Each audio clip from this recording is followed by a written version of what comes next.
Eh bien, c'est vraiment du niveau d'une république bananière en France, où Marine Le Pen, la favorite pour devenir la prochaine présidente française, est en tête dans tous les sondages d'opinion. Bien sûr, on a vu cette interdiction mise en place. Cela ne lui aurait même pas permis d'être candidate à l'élection présidentielle.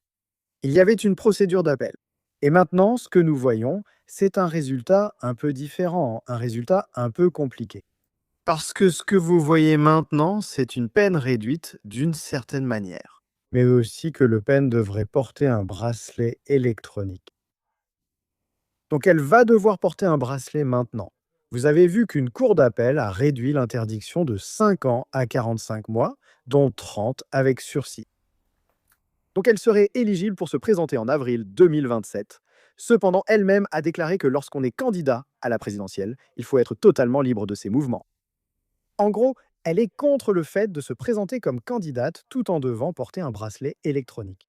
Et donc ce jugement de la Cour d'appel aujourd'hui impose essentiellement des conditions que Le Pen avait déjà dit ne pas pouvoir tolérer en tant que candidate à la présidentielle. Le rapport d'aujourd'hui précise aussi que le juge qui présidait l'audience n'a pas justifié la réduction de la période d'inéligibilité de Le Pen, ce qui est intéressant. Mais ce que nous savons, c'est que le Rassemblement national va maintenant devoir prendre une décision majeure. Le Pen sera-t-elle la candidate avec ses restrictions? Ou bien est-ce que Jordan Bardella va maintenant remplacer Le Pen comme candidat? Dans tous les cas, Le Pen a vraiment été mise hors jeu ici. Pas totalement interdite maintenant, mais il reste tout de même une montagne à gravir. N'hésitez pas à me donner votre avis dans les commentaires ci-dessous. Merci de mettre un petit pouce bleu à cette vidéo et comme toujours, merci de regarder.